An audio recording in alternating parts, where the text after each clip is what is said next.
ഹിബോൺ ചാക്കോ എഴുതിയ അഫെയർ എന്ന കഥ. Affair written by Hibon Chacko, copyright protected.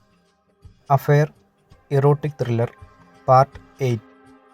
യുവതി ഇരുകൈകളും മടക്കി ടേബിളിലൂന്നി അവയുടെ മുഷ്ടികൾ ചുരുട്ടി തൻ്റെ താടയ്ക്ക് കൊടുത്ത് അല്പനിമിഷം തൻ്റെ സുഹൃത്തിൽ നിന്നും മിഴികൾ എടുത്തു മാറ്റി ആലോചനയിലാണ്ടു.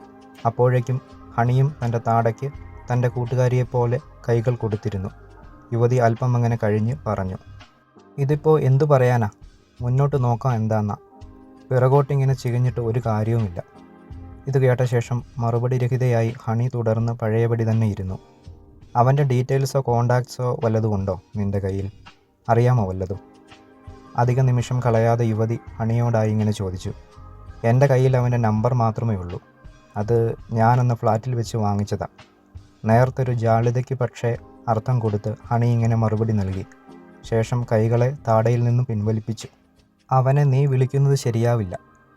ഇങ്ങനെ മെല്ലെ ആലോചനയുടെ സഹായത്തോടെ യുവതി തുടങ്ങി പൂർത്തിയാക്കാൻ ശ്രമിക്കും മുൻപേ ഹണി ഇടയ്ക്ക് കയറി. അതിനെക്കുറിച്ചിപ്പോൾ ചിന്തിക്കാൻ പറ്റില്ല. അവൻ ആ ലിഫ്റ്റിൽ നിന്ന് എന്നെയും കൊണ്ടേ പോകൂ എന്നാണ് തോന്നുന്നത്. ആദ്യ വാചകം ഗൗരവത്തോടെ ആയിരുന്നേൽ ഹണിയുടെ രണ്ടാം വാചകം അല്പം വീര്യം കുറഞ്ഞതായിരുന്നു. അപ്പോൾ കേട്ടെടുത്തോളം അവൻ ഈ സെക്സ് ചെയ്താൽ മതി, വേറെ പ്രശ്നങ്ങളൊന്നുമില്ല. വിളിക്കുകയോ സംസാരിക്കുകയോ വല്ലതും? പാതി നിശ്വാസം പ്രകടമാക്കി ഇങ്ങനെ ചോദിച്ചു നിർത്തി യുവതി ഹണിയോട് 2 നിമിഷത്തിനകം. അവന് ചെയ്താൽ മാത്രം മതി, വേറൊന്നും വേണ്ട. ഇതുവരെ അങ്ങനെയായിരുന്നു. ഹണി ആത്മാർത്ഥത കലർത്തി ഒപ്പം കൂട്ടിച്ചേർത്തു മറുപടിയായി. നീ പറയുന്നത് മുഴുവൻ കേട്ടിട്ട് ഞാനിപ്പോൾ മൊത്തത്തിൽ കുടുങ്ങി. ഇങ്ങനെ തുടങ്ങി യുവതിയൊന്ന് നിർത്തി. നിസ്സഹായത പ്രകടമാക്കുവാൻ തൻ്റെ സുഹൃത്തിന് സമയം നൽകാതെ അവൾ തുടർന്നു. എനിക്കിതാകെ നന്നായിട്ടൊന്ന് ആലോചിക്കണം ഒന്നുകൂടെ. നീ പേടിക്കണ്ട, നമുക്ക് നമ്മുടേതായ കാര്യങ്ങളില്ലേ, വഴിയുണ്ടാക്കാം. സൗഹൃദപരമായൊരു പുഞ്ചിരി വിരിയിച്ച് ഹണി കൂട്ടിച്ചേർക്കും വിധം പറഞ്ഞു. ഡൗട്ട്സ് ഉണ്ടായാൽ വിളിച്ചാൽ മതി. ഇപ്പോഴത്തെ സാഹചര്യത്തിൽ പറ്റുന്ന പോലെ ഞാൻ പറഞ്ഞു തരാം. ശ്വാസം ഒന്നെടുത്ത് ഒരു കള്ളച്ചിരിയോടെ യുവതി മറുപടിയായി പറഞ്ഞു. ദേ അവിടെ ലഞ്ച് സെർവ് ചെയ്തു തുടങ്ങി. വെയിറ്ററെ വിളിക്കുമോളെ. ഹണി ചിരിച്ചുകൊണ്ട് തല വലത്ത് പിറകിലേക്ക് തിരിച്ചു തുടർ പ്രവർത്തനങ്ങൾക്കായി. രാത്രി മോനും ഹസ്ബൻഡും ഒരുമിച്ചിരുന്ന് ഫുഡ് കഴിച്ചുകൊണ്ട് TV കാണുന്ന സമയം കിച്ചണിൽ ഒരിടത്ത് മാറി നിന്നെന്ന വിധം വാട്സപ്പ് അയക്കുകയാണ് ഹണി. എടി, പുള്ളി പോകുന്നവരെ എന്തെങ്കിലും ചെയ്താൽ മതി, ബാക്കി പിന്നെ നോക്കാം. ഹണി മെല്ലെ റെക്കോർഡ് ഇങ്ങനെ അയച്ചു തൻ്റെ സുഹൃത്തിന്. അല്പനിമിഷം കഴിഞ്ഞതോടെ റിപ്ലൈ എത്തി. അവൾ പ്ലേ ചെയ്തു. ഞാൻ കുറേ ആലോചിച്ചു, നീ പറഞ്ഞതെല്ലാം വെച്ചു. ഒരു കാര്യം ചെയ്യാൻ തൽക്കാലം ഒന്ന് എറിഞ്ഞു നോക്കുകയാണ്. ഞാൻ നാളെ വൈകുന്നേരം ഹോസ്പിറ്റലിൽ വരാം, നിനക്ക് ഡ്യൂട്ടി ഉണ്ടെങ്കിൽ. ഇവനെ കണ്ടിട്ടില്ലല്ലോ ഞാൻ, ഒന്ന് കാണട്ടെ ആദ്യം, ബാക്കി എന്നിട്ടേ തീരുമാനിക്കാൻ പറ്റൂ. ഇതേ വഴിയുള്ളൂ ഞാൻ നോക്കിയിട്ട്. ശബ്ദം കുറച്ചാണ് ഹണി ഇത് മുഴുവൻ കേട്ടത്. ചെവി കൂർപ്പിച്ച് അതിലേക്ക് മൊബൈലിൻ്റെ സ്പീക്കർ ചേർത്ത് പിടിച്ച് കിച്ചണ് പുറത്തേക്കൊന്ന് നോക്കിയ ശേഷം അവൾ റിപ്ലൈ അയച്ചു. എന്നാൽ നീ ഒന്ന് കാണ്, ലിഫ്റ്റിൽ തന്നെ കാണും മിക്കവാറും. ഓരോ നിമിഷവും പേടിയാ, എന്തെങ്കിലും ചെയ്തേ പറ്റൂ. ഇതയച്ച ശേഷം അവൾ വീണ്ടും പതിവ് തുടർന്നപടി കിച്ചണ് വെളിയിലേക്ക് നോക്കി നിന്നു.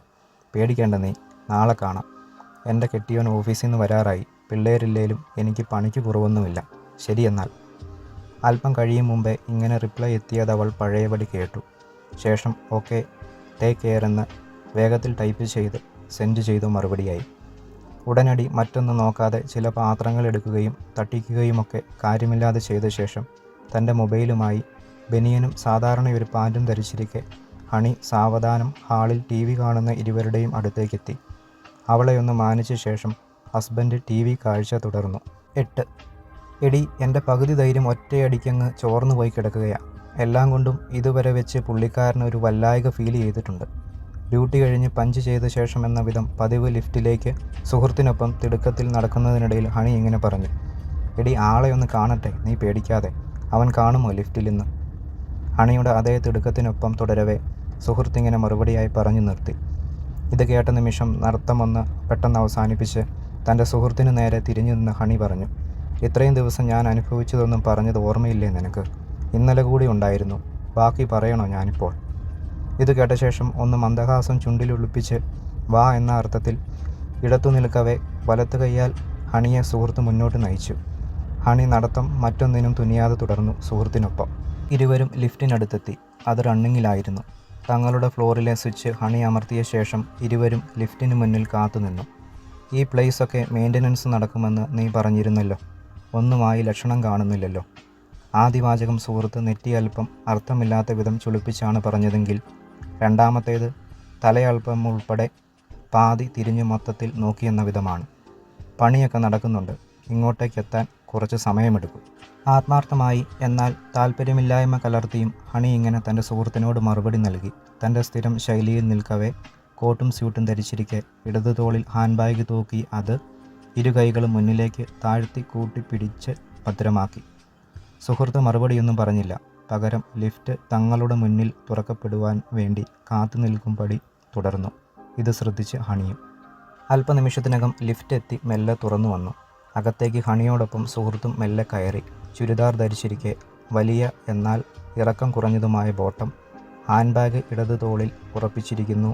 ഇടത് കൈകൊണ്ടതിനെ പിടിച്ചൽപ്പം ഉറപ്പിച്ച് ഹണി കയറിയ ശേഷം കോട്ടും സ്യൂട്ടും ടൈയും ധരിച്ച് പതിവ് പോലെ നിലകൊള്ളുന്ന യുവാവിനെതിരായി നിൽക്കുകയാണ്. യുവാവിൻ്റെ കണ്ണുകൾ മാത്രം വലത്തേക്ക് സുഹൃത്തിലേക്ക് പോയി തിരികെ വന്നു. സുഹൃത്ത് യുവാവിനെ ഒന്ന് നോക്കിയ ശേഷം ബേസ്മെൻറ്റിലേക്കുള്ള സ്വിച്ച് തിരഞ്ഞു പിടിച്ച് അമർത്തി. ഡോർ മെല്ലെ അടഞ്ഞു തുടങ്ങി. സുഹൃത്ത് ഹണിയുടെ അടുത്തായി വന്ന് ഇരു കൈകളും മുന്നോട്ട് മടക്കി കെട്ടിപ്പിടിച്ച് നിന്നു. ഹണി പഴയപടി തന്നെ തുടരുകയായിരുന്നു. ലിഫ്റ്റ് അടഞ്ഞ് ചലിച്ചു തുടങ്ങിയതും പെടുന്നനെ സുഹൃത്തിനെ ഒരിക്കൽ കൂടി തൻ്റെ കൃഷ്ണമണികൾ കൊണ്ട് നോക്കിയ ശേഷം യുവാവ് മുന്നോട്ട് ചെന്ന് ഹണിയുടെ ഇടുപ്പിൽ ഇരുകൈകളും പിടിച്ച് അവളുടെ മുൻകഴുത്തിൽ അമർത്തി ചുംബിച്ചു. അവളൊന്ന് മുഖം വക്രമാക്കി കുതറുവാൻ ശ്രമിച്ച് നിന്നുപോയി. ഇത് കണ്ട് ഒന്ന് ഞെട്ടിയ ശേഷം സുഹൃത്ത് ഒരു നിമിഷം കൊണ്ട് ഹണിയെയും പിന്നെ യുവാവിനെയും നോക്കി. Affair written by Hibon Chacko. Copyright protected.